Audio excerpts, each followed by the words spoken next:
Chapter 55. Into the Breach. The battlefield was chaos. A maelstrom of steel, fire, rock, flesh, and bone. Link noticed none of it, blood pounding in his ears, heart racing as he realized what he had just done. He had killed an iron knuckle. How did I manage that? He wondered, realizing how close he had come to having his head lopped off. Navi flitted over to him, looking relieved. Link? Are you? I'm fine, Link gasped between breaths. That, Navi said, sounding astonished, was incredibly brave and utterly stupid of you. Thanks, Navi, Link said, noticing the strong disapproval in her eyes. Link turned back towards the iron knuckle.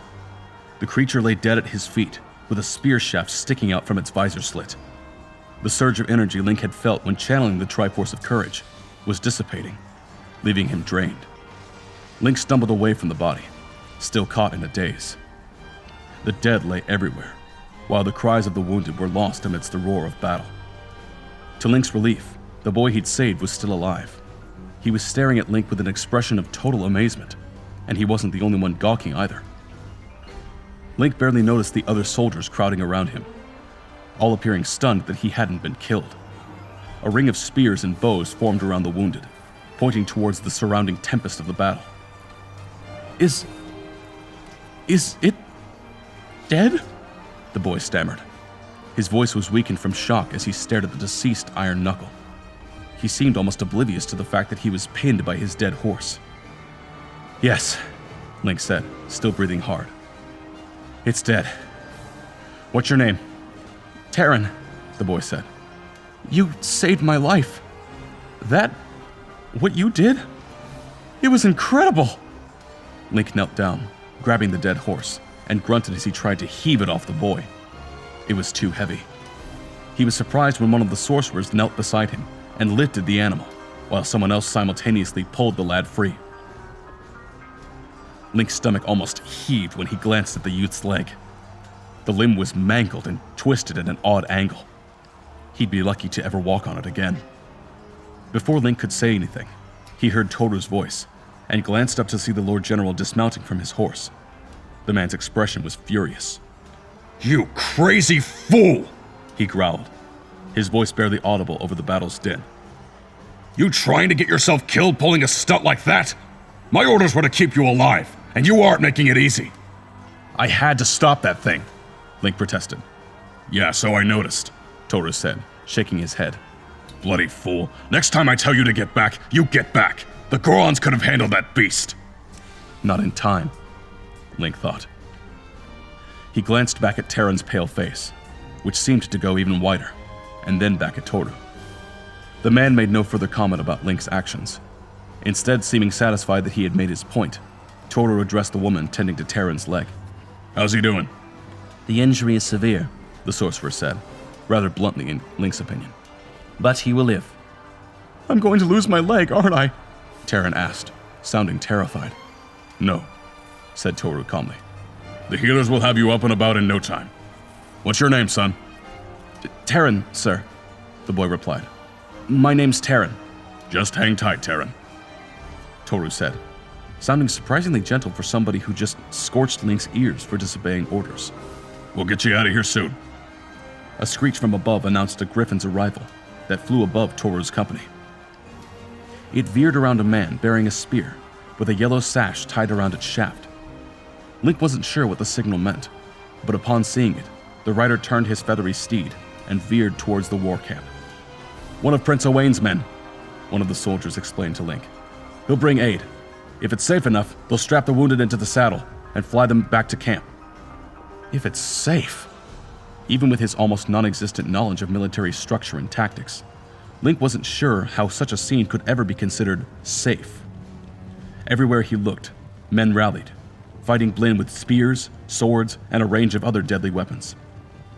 Banners flew amidst the mass of bodies, marking the different battalions and the smaller companies of the Hylian army. Where ordered ranks had stood, chaos now reigned. The sudden appearance of these portals had thrown everybody into disarray, as masses of Blins, Stalfos, and Lizalfos poured into the ranks of the startled Hylians. Toru's company was completely cut off from their allies, and the other battalions were fighting for their lives along the river. As Link watched on in horror, other creatures began to spill out of the portals. Creatures he had never seen before. He watched as several horse-like beasts emerged into the fray. They looked like centaurs, only their heads were those of a lion, and the tallest men only came up to their broad shoulders. Several of Toru's bannermen swore loudly when they saw the monsters, and it was little wonder why. Each beast was a rippling mass of muscle, and they carried an axe that cut bloody swathes through ranks of men, reducing their orderly ranks into a fleeing stampede. "They have Lionels," Toru said, offering a curse of his own. "Damn it, that's just great." "What do we do about them, sir?" one of his soldiers yelled. "Most of the Gorons broke formation when these portals opened. They're scattered." And way too spread out, Link realized. Even for a small number of them to regroup, they'd have to wade through a tide of enemies. "I can see that," Toru growled. "Damn it." He turned to one of his officers. "I want spears to keep them busy. Archers, take their flank. Be ready to get behind the infantry if those bastards charge." "That's going to get awfully messy, sir," one of his commanders responded. "It's already messy. Now go!" His orders were relayed by a quick series of horn blasts and runners. Even as the Hylians tried to respond quickly, their efforts were hampered by their foes' tactics. The Hylian lines grew taut, like a rope close to snapping. And it would snap. Soon. From another portal, Link watched as some sort of miniature Blinn poured through the opening. There were scores of them, only about 4 feet tall, and each carrying pitchforks. Several men fell as the creatures swarmed over them. A Goron answered their yell with a bellowing roar, racing to join them with its hammer swinging to and fro, sending the angry creatures flying with each blow. 2 of the Goron companions joined him, and the small Blinn was sent scattering before the onslaught. Some tried to jump onto the Gorons and bring them down, but they might have been gnats for all the Gorons seemed to care. Further afield, a score of what Link thought were iron knuckles, wielding ridiculously large swords, were being harried by quick-footed spearmen, Gerudo included. A Goron punched one of the knights in the face, knocking it over, and then stole its sword for good measure. Chaos was too smaller a word. "Are there any creatures in this country that don't want to kill you?" one of the Mithrin mages observed mildly, keeping watch as her companion tended to the wounded. "Could be worse," said the man who commented on the Lionels. "Could be cuckoos." Link distinctly saw Toru roll his eyes. "Nasty buggers, those. Still, would be a nice change." The mage scoffed, ignoring the soldier and surveying the battlefield, her expression grim. 2 of the centaur-like creatures, the Lionels, had been taken down. One had fallen to a horseman's spear, the other to a man brave enough to jump on its back. The remainder were surrounded, but they weren't going down easily, even as a tide of men threatened to crush them. At least a score of archers were firing at them, trying to distract the monsters so their comrades would attack. One man valiantly tried to take on one of the monsters, but when his spear was splintered in 2 by the beast's sword, he ran screaming back to the safety of his companions. Another man's sword broke, and he was only spared an axe to the face by somebody thrusting a spear into the Lionel's shoulder. The spearman did not survive. "I have to do something," Link thought, or else many more of the Hylians and their allies would die. What though? Toru had forbidden him from taking part in any of the fighting. He was supposed to save his strength for the battle's end. There has to be an easier way to get into Castletown, Link pondered, staring at one of the nearest portals, and wondering if they worked both ways. Would he find himself in Castletown if he stepped through one, or somewhere else? No. If the portal collapsed before anyone else could enter, he'd be alone and potentially surrounded by foes. There were too many things that could go wrong with that plan. Yet Link grew increasingly frustrated. He wanted to end this. He wanted to find Ganondorf. Each passing second increased the chance that Ganondorf could gain the Triforce of Wisdom. If he did, Link knew he would be hard-pressed to stop him. Yet, as he stared out at the writhing sea of combatants, now sprawled across Hyrule Field, Link wondered what his options were. How are we even getting inside the walls? Link wondered aloud. "You'll see," said Toru from beside him. "The Gorons have a little surprise in store." Link turned towards him, but the man was already busy scanning the battlefield, his face grim. "Ganondorf's forces are already trying to cut us off from the other companies. We'll be surrounded unless we can push through." He paused before continuing with, "Once we're in the city, The other armies will keep Ganondorf's forces distracted, so that you can enter the tower and finish him. Toru turned in the saddle and exchanged a few words with the runners alongside him. Each rode off with a small entourage to relay their orders. As they did, a loud screech made Link look up. There were more griffins circling above. Toru's soldiers quickly cleared a space for them to land. Exchanging a few quick words with Toru, the Mithrans began retrieving the wounded and ferrying them back to camp. They started with those who'd suffered the worst injuries, including Terran. Link jerked his head from the grisly sight as a man on horseback cried out urgently, "Toru, sir!" Link turned towards the soldier. He was pointing his sword towards a portal that had appeared mere feet in front of their archers. "Oh, for Din's sake," Toru growled, turning his mount in the direction of the portal. "Shield wall! Shield wall!" Bulblins, both riding boars and charging on foot, poured through the gateway's maw. The Hydian lines rippled, men with tall shields racing to meet the oncoming tide of monsters, each man standing shoulder to shoulder with their shields forming a solid wall of steel. A few Gorons charged through hastily made gaps that quickly closed behind them, each bellowing an ear-splitting war cry. Not everyone was fast enough to move into position. Their attackers gave them no time to maneuver. The ranks of men between Link and the Bulblins began crumbling, even with the Gorons trying to clobber them. The Bulblin riders slammed into the shield wall, some landing upon spears, others vanishing amidst the onslaught as they were slain. The shield wall buckled, and even though it managed to halt the Blin's charge, the second wave of Blin charged in behind the first. Link watched this from a distance, blood pounding in his ears as the Bulblins got closer. If he stayed where he was, Terran and the rest of the wounded would be slaughtered. No. Master Sword in hand, Link spurred Epona forward and joined the horsemen as they began their own charge. By now, most of the boars had fallen, spears bristling from their hides. Several escaped unharmed and charged through the widening gaps in the shield wall that weren't closed in time. More Bulblins charged in behind, making the gap even wider. One of the larger Blin riders saw Link, pointed a finger towards him, and bellowed a war cry. A ripple went through the Blin as over a dozen of the beasts started heading straight for Link, intent on only one thing: killing him. Even the surviving Lynels paused in their foray, and all glanced in his direction. Oh, crap. Ganondorf knew he was here. A brief flicker of alarm later, Link urged Epona into the melee, the soldier behind him screaming a rallying cry. "For Hyrule!" Link found himself repeating their cry, Master Sword held high, and energy surging through him.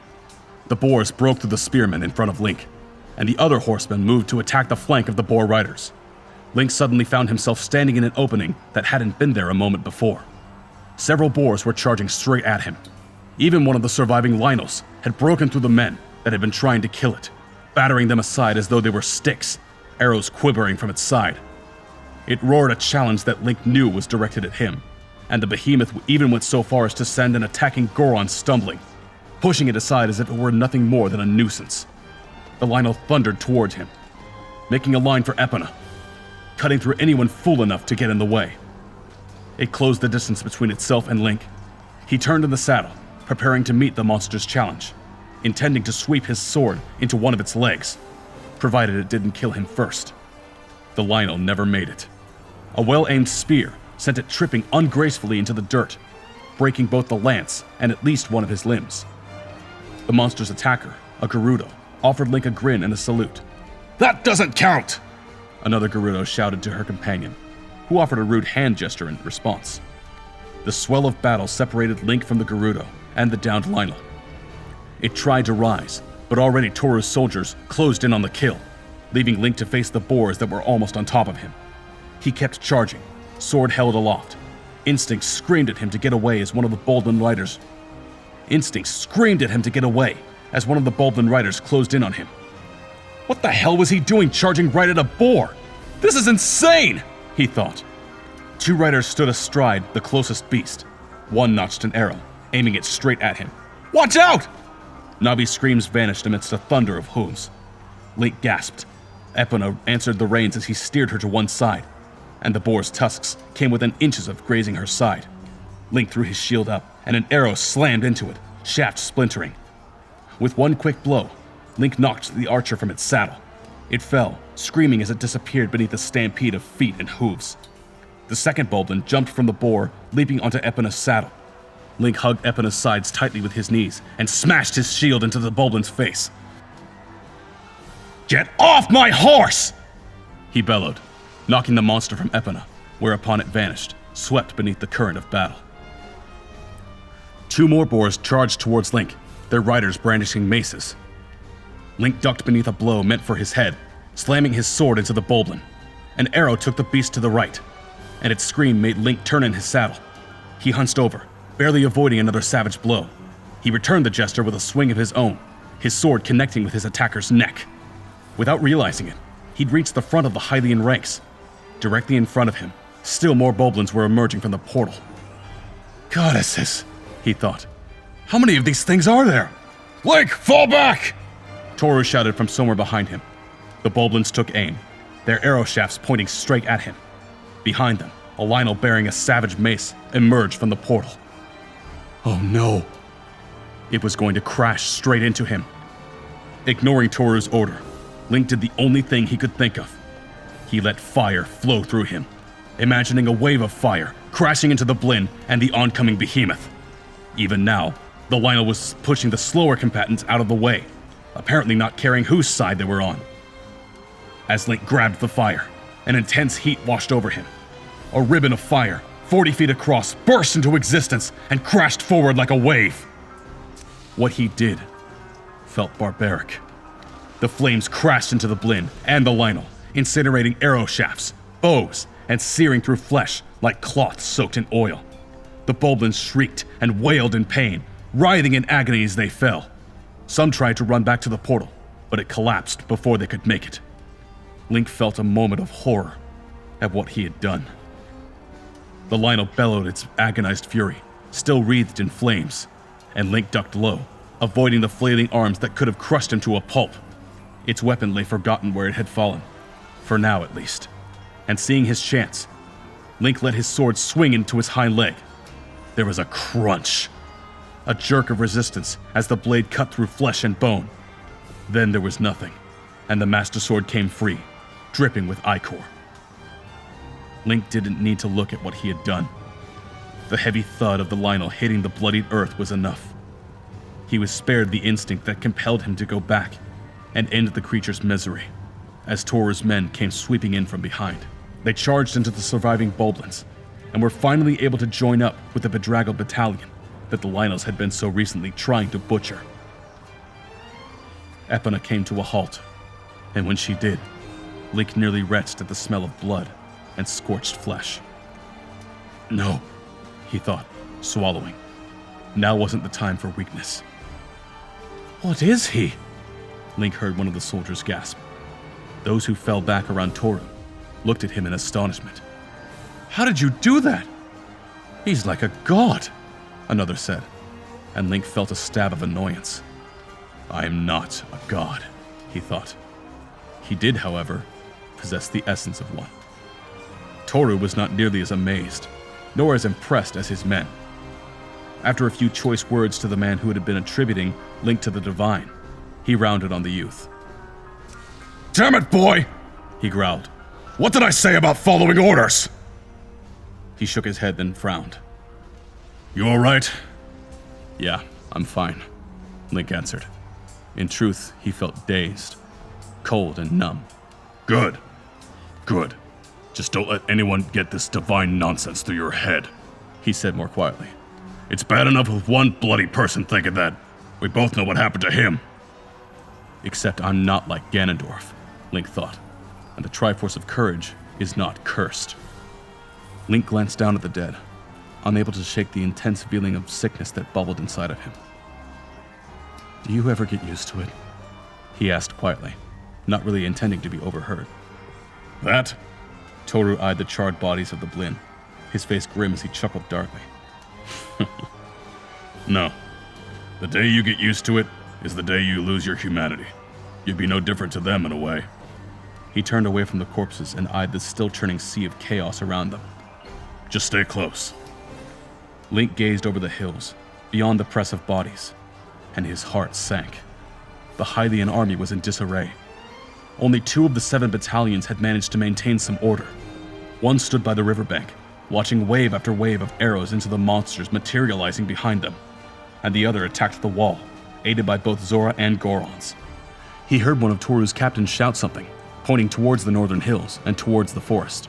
The Bulblins attacking their northern flank had focused their attention elsewhere, and Link saw why. Dark canine shapes crested the hill, joined by great lumbering bears. Behind them came figures Link recognized, their distinct antler-shaped bows making them stand out. Between the enormous wolf pack and the bears, the Bulblins were sent scattering in all directions, some to fall upon Hylian's spears. Despite their earlier misgivings, the denizens of the woods had joined the battle. "Thank you, Saria," Link thought. Still, he couldn't help the sickening dread in his stomach, knowing what this would cost. The Kokiri's elder kin appeared to be directing their combatants, rather than joining the fight, but Link still knew what it might cost them. What it might cost all of them in the end. The battlefield was thick and suffocating with the stench of blood. The air rang with the cries and moans of the wounded and dying. It made Link recall the terrible night Castletown had burned, of how the night had been thick with screams and the roar of hungry flames. He looked to see Navi land on his shoulder. "This has to end," he told her quietly. "It has to end. And soon. Or else there would be no one left to call Hyrule home."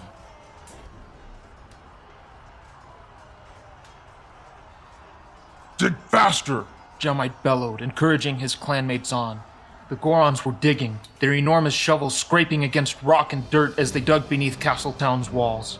It was one of several tunnels that they had set up along the town's western and southern walls. They only needed to dig an access tunnel to reach the main chamber, which they'd been digging for days now. "Not much longer."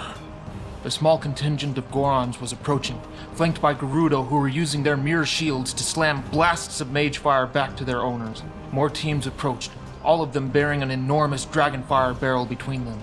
These enormous barrels of powder were similar to Goron bombs, brought to Hyrule by one of Darunia's distant allies, and far deadlier. For this reason, getting the barrels to the wall was tricky. The team carrying them looked nervous, as though they expected the barrel's contents to explode at random. Their fear wasn't entirely unfounded. If a fire arrow or mage fire struck that barrel, the resulting explosion would kill everyone in the immediate vicinity. The plan was suicidal. At least Jemite thought it was. "Then, preserve us," He thought. "This had better work." One by one, the team started down the tunnel, all anxiously gazing up at the wall as they approached. The Mithirans kept the blends on the wall busy, and only the occasional stray arrow bothered them. The crews rose shields in a tortoise-shell formation to protect themselves and pressed forward. Jemite was still afraid he would hear an explosion signaling that one of the Goron crews were down. The Hylians began crossing the bridge, archers mainly, who began trading arrows with the blend. A horn called in the distance, and Jemite looked to the south where Zelda's red and blue banner rippled in the wind. Jemite returned his attention to the tunnel. It was big enough now since the walls were lined with large Goron kegs. One of the last Goron crews was approaching the opening when a portal opened to their left. Jemite froze, eyes growing wide as Dodongos led by an armor-clad moblin began pouring out from the portal. Thick plumes of smoke washed over the battlefield, making it difficult to see the enormous lizards. They lumbered on, unfazed by the chaos around them. "Hey, Jemite! Malachite called from nearby. I thought you said Dodongos disliked smoke." Indeed, even as they watched, several Dodongos backed away. Hissing madly, the cowardly reptiles turned and fled while the Moblin commander bellowed at them to turn back around. Someone had evidently tried to train the lizards, but their success had been minimal. "Not all of them." Jemite noted, slightly amused.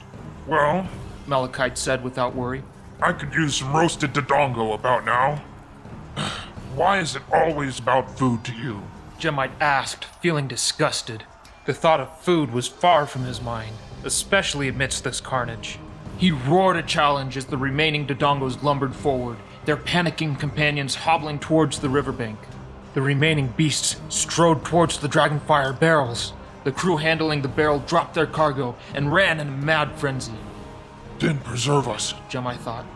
Jemite rose his hammer and crashed it over the first Dodongo's skull, crushing it with a single swift blow. The other Dodongos belched white-hot flames from their mouths, aiming straight towards the dragonfire. The twisting column of flame struck the barrel, igniting the contents. Light flashed around Jemite, blinding him while a tremendous roar drowned out the sounds of the battle. He was thrown onto his face and exposed to the archers on the wall. An arrow slammed into his rocky hide, nicking his shoulder. It bounced off, the wooden shaft splintering and crackling. Jemite blinked, staring at the scorched earth in front of him. Bits of Dodongo lay strewn across the ground. Some of the Gorons and Gerudo had been caught in the explosion too, unable to flee in time. Other Gorons stood in a daze, looking at the carnage as more portals opened. More Dodongos appeared. 5, 10, no, 15. They turned their attention toward the remaining dragonfire barrels. Stalfos began pouring out of several portals, snapping weapons against their shields before they entered the fray. Jemite realized then that Ganondorf was now aware of their plan. If they were going to blast the wall, it was now or never. Beside him, Malachite was getting to his feet. Jemite turned and shouted an order to the Goron standing at the tunnel's entrance. Jemite, I'll light the fuse. Just hold those demons off. Malachite yelled. Jemite nodded. Picking up his hammer, he roared a battle cry and charged. The Gorons nearest him emulated his example, leaving Malachite a clear path to the tunnel. Another barrel of dragonfire exploded, taking both Gorons, Stalfos, and Dodongos with it. Jemite swung his hammer in a wide arc. Bones cracked and shattered as the hammer slammed into Stalfos after Stalfos. The monsters snarled, their jagged blades bouncing harmlessly off Jemite's hide. With another jarring, splintering crash, another Stalfos was crushed beneath Jemite's hammer. He struck at Dodongo next, shattering the beast's jaw. He turned to the one beside it, just in time to see the torrent of flames rushing towards him. He turned, trying to get out of the way, but it was too late. The flames crashed into him, burning his side. Jemite roared in pain, nearly dropping the hammer as pain surged through his rocky hide. With a roar, Jemite slammed his hammer into the attacker's face. There were more Dodongos behind the fallen beast, too many for him and his brothers to fend off. Jemite turned towards the ruined city, just as a tremendous roar shook the earth. The wall lost all solidity, rising as the earth convulsed and exploded. Stones broke and cracked as the wall heaved. Bulblins and their larger cousins were tossed into the air as the wall trembled. Then, it crumbled, stones tumbling earthward as though smashed by the fist of an enormous giant. The world was lost amidst a terrible roar. Dust burst into the air, debris and stones slamming back to the earth. Then Jemite knew no more.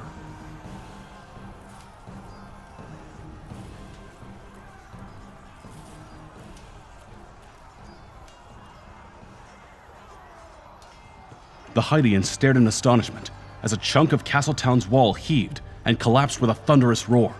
The wind carried the dust away, revealing a gaping hole where the wall had been. There was nothing there now, except a heap of broken and shattered stone. "What just happened?" Navi asked. Link could barely hear her over the din, even though she was hovering just beside his ear. He shook his head.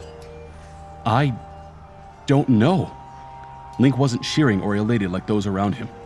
He'd seen the Gorons near the wall, and it seemed impossible that they could have survived that.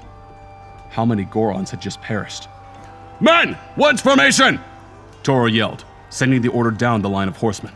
He turned to several of his runners, youths in leather jerkins and bearing a brightly colored badge marking their office.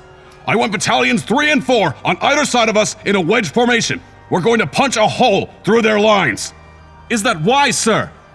one of Toro's officers asked. "If we keep sitting here, they'll bloody well pick us off one by one," said Toru. "And I'll be damned before I let them do that.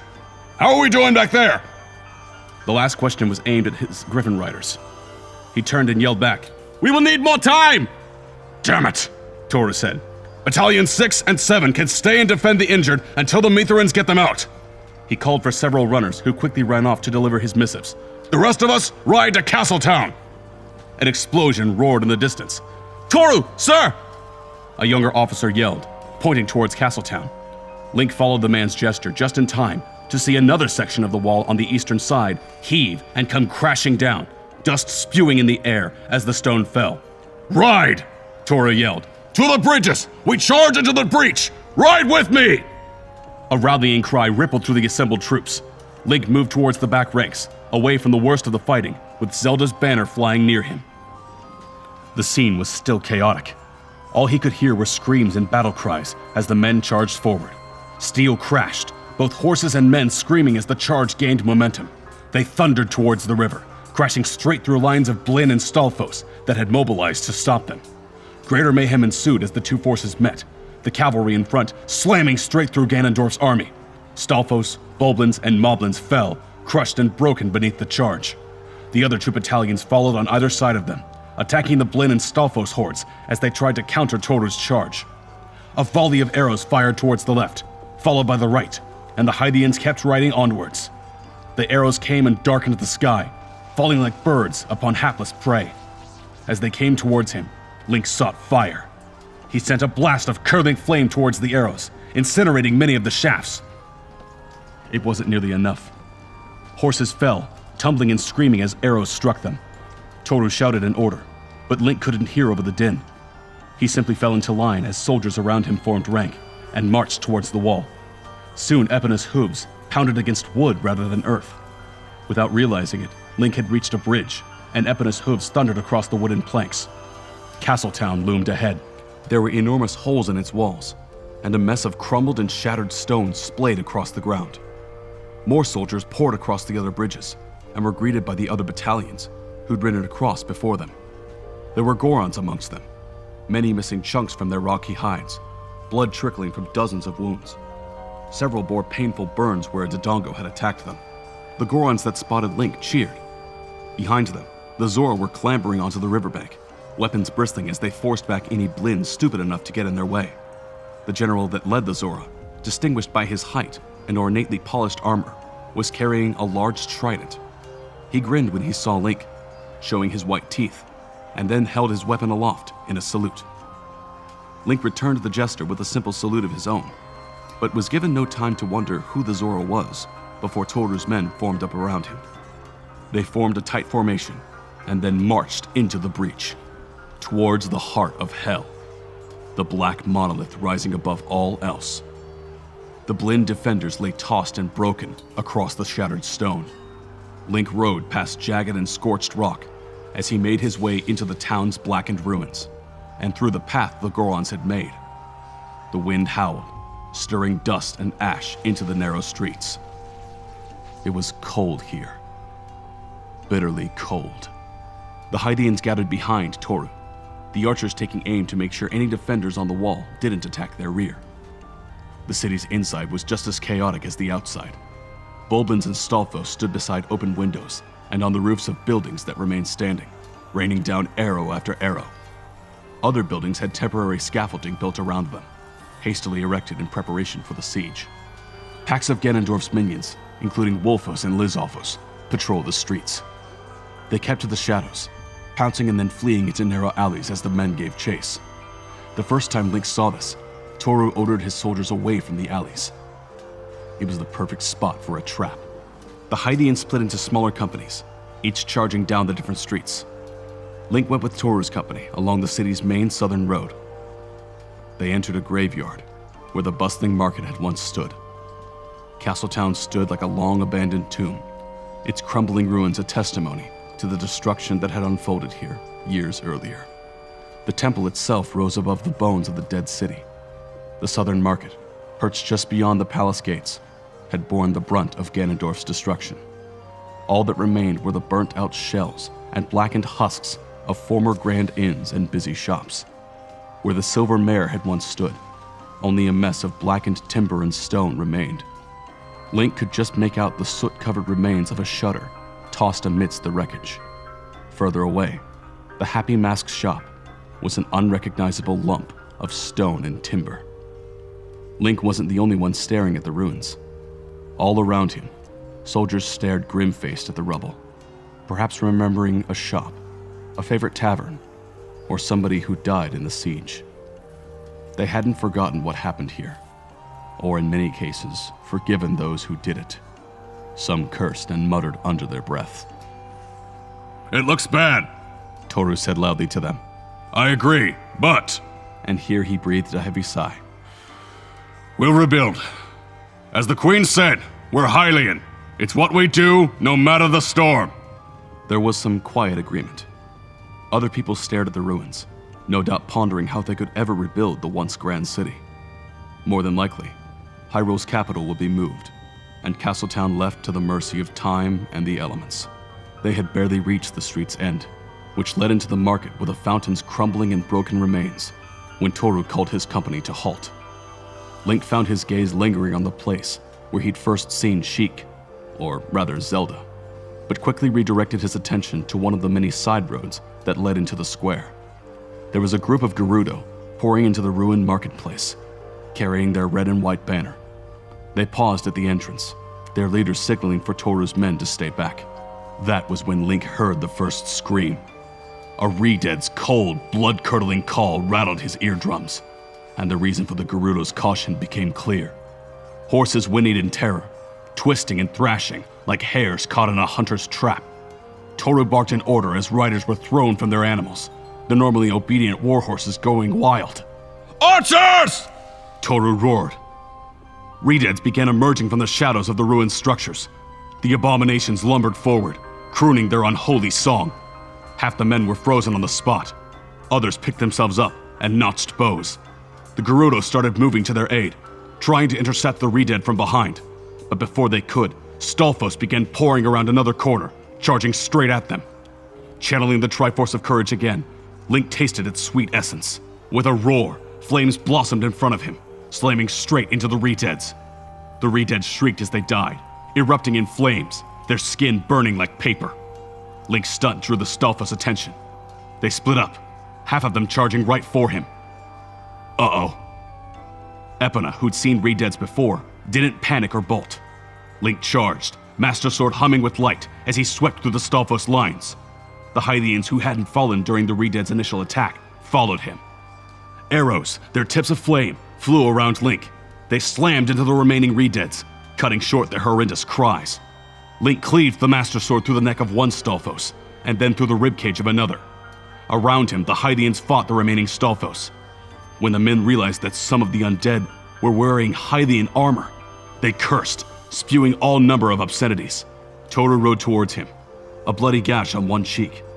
It didn't seem to be bothering the man too much. He didn't reprimand Link, not immediately, but instead focused on the Stalfos trying to slay his men. "I swear, boy," the general growled when he got close enough to Link. "If you were under my command, I would bloody well have you cleaning out latrines for a week for insubordination. Goddess damned hero or not." Gross, Link thought. Was that really how Hylians punished recruits who couldn't follow orders? He never got a chance to ask. The Gerudo finally caught up, cutting through the last of the Stalfos. Their leader approached Toru. She wore her hair down, and Link recognized her as Shinju, one of Aveo's younger officers.